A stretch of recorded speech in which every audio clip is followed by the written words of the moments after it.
Mohit Yadav and today we are going to continue our MNMR topic and today we are going to see what is coupling constant. Okay? क्या देखेंगे आज भी coupling constant के बारे में जानेंगे और कपलिंग कांस्टेंट को अपन स्पिन स्पिन कपलिंग के नाम से भी पढ़ते हैं. ठीक है भाई? अरे ध्यान दे लो. क्या पढ़ रहे हैं आज? अच्छा सा टॉपिक पढ़ रहे हैं भाई. क्या पढ़ रहे हैं? आखिर ये कपलिंग कांस्टेंट. ठीक है, चलो लिख देते हैं भाई कपलिंग कांस्टेंट. अरे यहाँ पे ये भी लिखूं क्या? यहाँ पे इसको स्पिन स्पिन कपलिंग भी बोलते हैं. क्या बोलते हैं? Spin spin. चलो भाई लिख देते हैं स्पिन स्पिन कपलिंग भी बोलते हैं. ठीक है, अब देखो इसका मतलब क्या है, ध्यान देना अच्छे से. क्या ध्यान दोगे? इसको सबसे पहले तुम्हें पता होना चाहिए रिप्रेजेंट किससे करते हैं. अरे भाई लोगों देखो, रिप्रेजेंट किससे करते हैं? इसको रिप्रेजेंट करते हैं जे से रिप्रेजेंट करते हैं, जे वाले बाबा. तो याद रखना कपलिंग कांस्टेंट को पहली बात क्या याद रखोगे? रिप्रेजेंट करते हैं जे से. सेकंड बात, मेजर किस में करते हैं भाई? हर्ट्ज में. यहां पे लिख दूं भाई इसके आगे, किसी को आपत्ति ना हो तो, हर्ट्ज में मेजर कर रहे हैं. HZ मतलब किसकी बात? क्या मेजर किस में कर रहे हैं? हर्ट्ज में. किससे रिप्रेजेंट किससे करेंगे? जे से. ठीक है, अब भाई देख लेते हैं आखिर होता क्या है कपलिंग कांस्टेंट. ठीक है, अरे डेफिनेशन ही समझ लो ये तो. ठीक है, क्या रिप्रेजेंट करता है? चलो इसको अच्छे से लिख देते हैं. Represent interaction between nuclei. क्या बोला मैंने? Interaction between nuclei. न्यूक्लियाई के बीच का भाई क्या इंटरेक्शन को क्या करता है? रिप्रेजेंट करता है. अरे जैसे कि अब समझ लो, क्या समझने वाली बात है. आगे एग्जांपल से समझाऊंगा भाई मैं, ऐसे नहीं. कैसे एग्जांपल ले लो भाई. फेवरेट एग्जांपल जो पढ़ रहे हैं आप अभी अपन, CH3 CH2 और यहां पे मान लो मैंने ऐड कर दिया क्लोरीन वाले बाबा. अब देखो इसको मैं खोल के लिखता हूं, चलो तुम्हारे सामने. ठीक है, इसको ऐसे लिख सकता हूं ना भाई, कार्बन के भाई 3 हाइड्रोजन चिपके पड़े हैं. इसको भाई मैं ऐसे रिप्रेजेंट कर रहा हूं, समझने में आसानी होगी.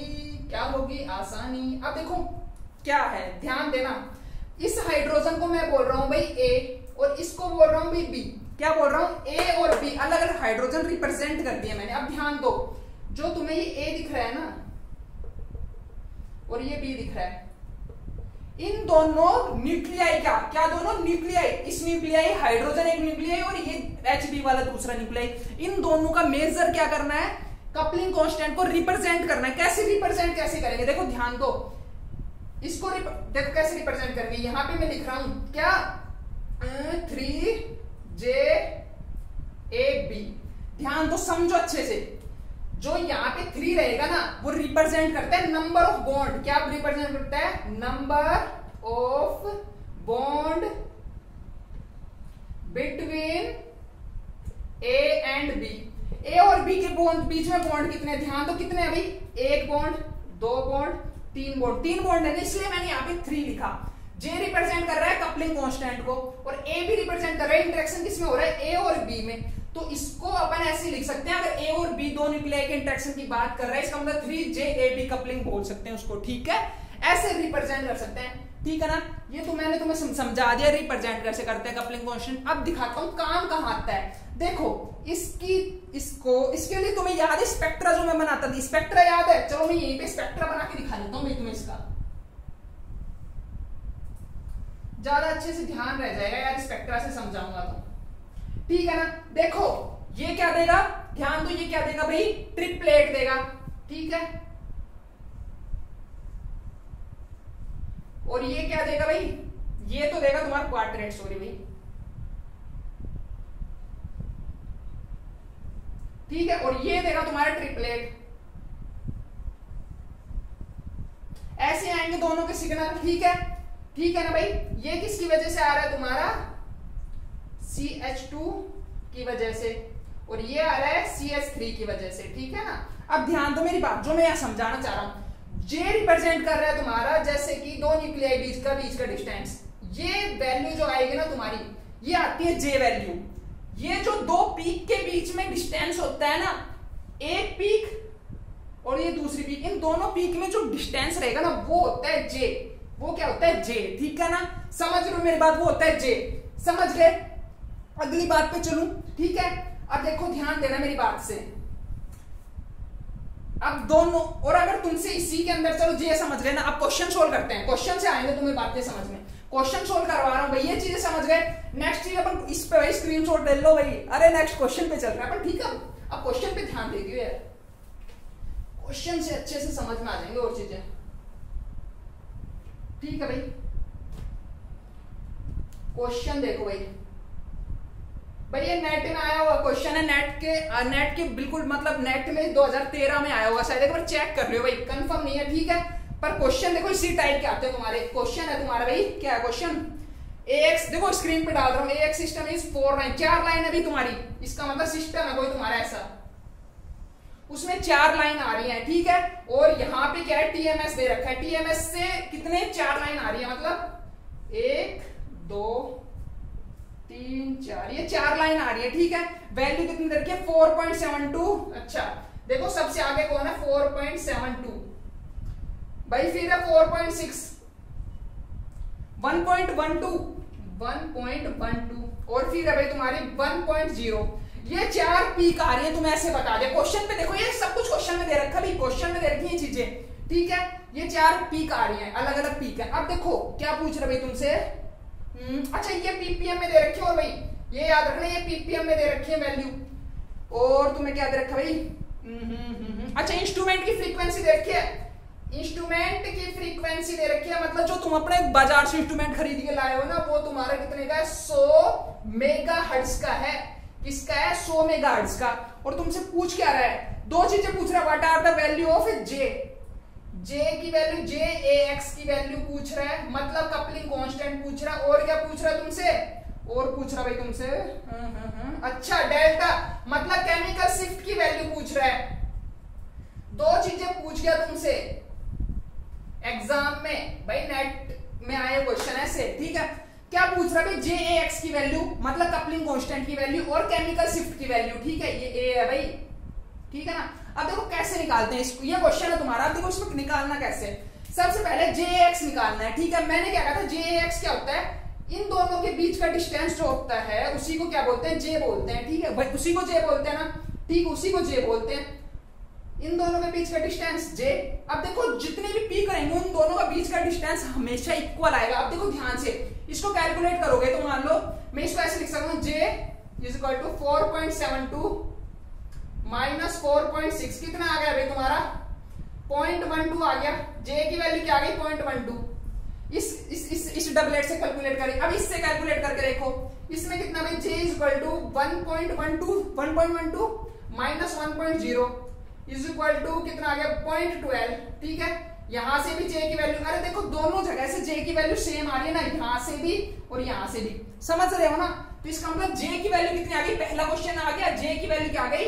0.12 ppm। और तुमसे पूछी क्या है? इसमें क्या है? इस वैल्यू को हर्ट्ज में लिखो।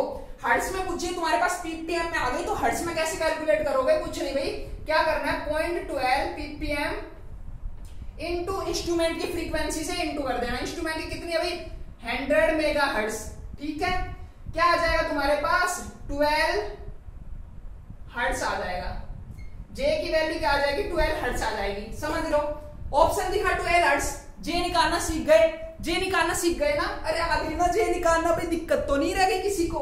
कुछ नहीं भाई यार, मैंने कन्वर्ट करना तुम्हें सिखाया है कि पीपीएम को मेगाहर्ट्ज से इंस्ट्रूमेंट की फ्रीक्वेंसी से जब इनटू कर देते हैं वो किसमें कन्वर्ट हो जाता है? तुम्हारा किसमें? हर्ट्ज के अंदर कन्वर्ट हो जाता है। और तुम्हें वैल्यू J की हर्ट्ज में पूछी है। सेकंड बात पे ध्यान दो, सेकंड बात पे ध्यान दो। इसको रफ करो या इसके नीचे लिख दें? चलो नीचे लिख देते हैं, समझो भाई। ये तुम्हारा फर्स्ट क्वेश्चन कंप्लीट। सेकंड पे ध्यान दो भाई, क्या पूछ रहे हैं? डेल्टा AX की वैल्यू, मतलब केमिकल शिफ्ट और पूछ रहा है। ध्यान रखना, केमिकल शिफ्ट जब भी निकालोगे ना तो तुम्हारी मिडल वैल्यू देखो, समझना अच्छे से समझना मैं जो लिख रहा हूं। ये वैल्यू निकालनी है, मतलब इन दोनों की मिडल वैल्यू और इन दोनों की मिडल वैल्यू। मतलब इसकी डेल्टा वैल्यू निकालनी और इसकी डेल्टा वैल्यू। ध्यान से देखो कितनी आएगी, इसकी कितनी आएगी भाई 4 पॉइंट, भाई माइनस कर दो, कितने माइनस कर देंगे 4.60 में से कितना आ जाएगा भाई 4.66 आ गया, 4.66 आ गया। ऐसे ही इसकी डेल्टा वैल्यू कितनी आ गई भाई, ये कितना 1.06 ppm इसकी आ गई वैल्यू। ठीक है, अब देखो जो तुम्हारा केमिकल शिफ्ट आएगा ना इस स्पेक्ट्रा के लिए, वो बिल्कुल ये बीच वाला आएगा, ये वाली वैल्यू जो दिख रही है तुम्हें, ये वैल्यू आएगी। ठीक है, अब कुछ नहीं करना, क्या करना है भाई, इस वैल्यू में से इसको मान लो 1 कर दिया मैंने और इसको 2, क्या करना भाई तुम्हारी जो बड़ी वाली डेल्टा वैल्यू, इसको मैं बड़ा डेल्टा लिख रहा हूं, तो इसको मैं डेल्टा एक्स जो कैलकुलेट कर रहे हैं वो लिख दिया। ठीक है, अब देखो मेरी बात सुनो, डेल्टा 1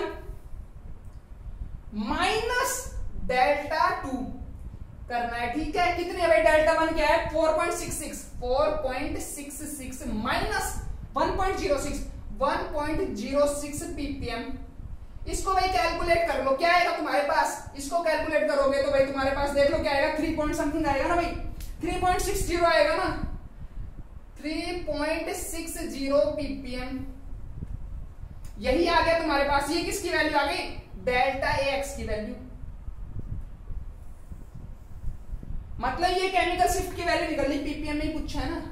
हाँ भाई तुमसे पीपीएम में पूछा है इसकी वैल्यू, इसको ऐसे कैसे छोड़ दोगे, पीपीएम में पूछा है, किसी और में पूछता तो कन्वर्ट कर लेते यार तुमसे। ठीक है ना, तो ये तुम्हारे पास आंसर आ गया। ऑप्शन नंबर कौन सा करेक्ट है भाई, ऑप्शन नंबर कौन सा 12 तो जे की वैल्यू है और केमिकल शिफ्ट की वैल्यू 360, कौन सा ऑप्शन ऐसा है 12 और 3 अरे ए ऑप्शन करेक्ट है। ठीक है ना, ए ऑप्शन तुम्हारा करेक्ट है। ठीक है ना, ठीक है, क्लियर हुआ ये क्वेश्चन क्लियर हुआ। ऐसे क्वेश्चन पूछे तुमसे कर लोगे, एक और इसी वैरायटी का एक और क्वेश्चन करवाऊं या कर लोगे, चलो करवाई देता हूं यार। ठीक है, ध्यान दो मेरी बात पे, इसको रफ कर रहा हूं फिर मैं स्क्रीनशॉट ले लूंगा जिसका। अगली क्वेश्चन पे चल रहा हूं भाई, अगली चीज पे ध्यान देना। अरे समझ में आ रहा है नहीं, डाउट कमेंट मार दियो। ठीक है, ध्यान दो मेरी बात को।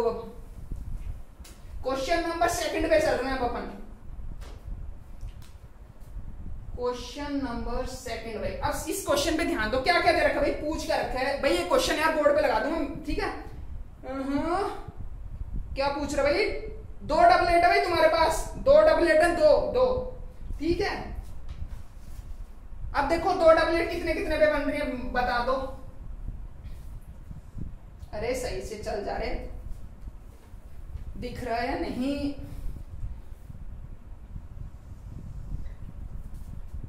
एक डबलेट, अरे रे चल जा यार, एक डबलेट और ये दूसरी और एक और डबलेट है भाई, 2 डबलेट दे रखे हैं, मतलब 4 पीक आ रही है फिर से। ठीक है, उनकी वैल्यू अब देखो, इसमें तुमने वैल्यू अलग अलग दे रखे हैं। 1759 फर्स्ट वैल्यू कितने पे है 1759 पर है, दूसरी वैल्यू 1753 पर है भाई तुम्हारी, तीसरी वैल्यू 1747 पर है और चौथी वैल्यू 1741 पर है। ये 4 वैल्यू दे रखी है भाई तुम्हें, और भाई यूनिट वगैरह क्या दे रखी है इसकी, हर्ट्ज दे रखी है भाई, ये हर्ट्ज में दे रखी है तुम्हारी, ये हर्ट्ज में है भाई, क्वेश्चन यार बोर्ड पे लगा दूंगा। ठीक है, ये हर्ट्ज में दे रखी है ये वैल्यू। ठीक है, ये 4 पीक की वैल्यू दे रखी है, और तुमसे भाई इंस्ट्रूमेंट की फ्रीक्वेंसी कितनी है। अब जो तुम्हें इंस्ट्रूमेंट दिया है ना, इंस्ट्रूमेंट की फ्रीक्वेंसी है IF लिख देता हूं, instrumental frequency is equal to 500 megahertz. ठीक है, अरे ठीक है ना। अब देखो तुमसे पूछ क्या रहा है, तुमसे भाई 2 चीजें पूछ रहा है भाई, जे की वैल्यू और तुम्हारे केमिकल शिफ्ट की वैल्यू, ये 2 चीजें पूछ रहा है। मैंने क्या सिखाया कैसे कैलकुलेट करना भाई, तुम्हें बस जे की वैल्यू तो इन दोनों के बीच का गैप देख लेना है, 2 पीक के बीच का गैप कितना है, वही जे की वैल्यू क्या है भाई, देखो ध्यान से 1759 जे इज इक्वल टू 1759 माइनस 1753। ठीक है ना भाई। अब देखो कितना आ गया भाई, जे की वैल्यू 6, समझ गए भाई, जे की वैल्यू 6 आ गई भाई, समझे भाई, कुछ रटना नहीं है यार, उसी टाइम कैलकुलेट करके देखनी है सारी चीजें। तो जे की वैल्यू 6 आ गई। नेक्स्ट, पहले क्वेश्चन क्लियर हुआ और पूछी भी इसी में ना, हाँ भाई 6 और हर्ट्ज में पूछ रखी है तुम्हारे, तो हर्ट्ज केमिकल शिफ्ट की वैल्यू पूछ रहा है तुमसे। अब केमिकल शिफ्ट की वैल्यू देखो, ये जे कितना है 6, और ये जे देखो ये भी तो 6 है, और इसके बीच का गैप भी तो 6 ही है। इसका मतलब ये सारी क्या है, बिल्कुल इक्वल डिस्टेंस पे। देखो ध्यान देना, तो इसकी जो तुम्हारी क्या आएगी, ये मिडल वैल्यू निकाल लो बस, यही तो तुम्हारा केमिकल शिफ्ट होगा, यही तो होगा ना केमिकल शिफ्ट। समझ रहे हो मेरी बात को? ये वैल्यू निकाल लो बस इसमें। देखो 1753 माइनस 1747 लिख सकता हूं, क्योंकि सबकी जे वैल्यू सेम है, ठीक है। तो ये कितना आ जाएगा तुम्हारा, इसकी वैल्यू आ जाएगी तुम्हारे 47, 6 आ रही है, 6 हर्ट्ज आ रही है, हर्ट्ज आ रही है ना। तुमसे पूछा किसमें भाई, तुमसे पीपीएम में पूछा है, हर्ट्ज आ रही है और पीपीएम में पूछा है। तो मैंने क्या कहा था, क्या करते हैं ना भाई, इंस्ट्रूमेंट की फ्रीक्वेंसी से ये होती है मेगा हर्ट्ज, पीपीएम में, ये पीपीएम में निकालनी है तो क्या कर देते हैं, इंस्ट्रूमेंट की फ्रीक्वेंसी से डिवाइड। तो क्या आ जाएगा तुम्हारे पास आंसर 3.5 पीपीएम। भाई कैलकुलेट कर लेना, इतना तो कैलकुलेटर लेके बैठे हो तुम। 3.5 पीपीएम की वैल्यू आ जाएगी तुम्हारी, ठीक है, ठीक है ना भाई। ये आ गया तुम्हारा क्वेश्चन नंबर 2 समझ में आया। यार इस टाइप से तुम्हें क्वेश्चन सोल्व करने की प्रैक्टिस करनी है, समझना है क्वेश्चन की अप्रोच लेके आनी भाई, आखिर है क्या ये कपलिंग कांस्टेंट, कैसे यूज में लेते हैं इसको, ठीक है। गलतियां नहीं करनी है, ठीक है। नेक्स्ट में अपन देखेंगे भाई कि भाई शॉर्ट रेंज कपलिंग क्या होती है, लॉन्ग रेंज कपलिंग क्या होती है, और उनको दूसरा नाम विसिनल कपलिंग भी बोलते हैं भाई, लॉन्ग रेंज कपलिंग को। इस टाइप के क्वेश्चन देखेंगे भाई, अप्रोच लेके आएंगे, कैसे कैलकुलेट, क्या क्या होते हैं राम कानून के अंदर, सब पढ़ेंगे अपन, ठीक है ना भाई। दिक्कत लेने की जरूरत नहीं है, प्लीज शेयर वगैरह कर देना। Thank you, bye bye, have a nice day. You like my video, didn't you? Click on subscribe button for more videos.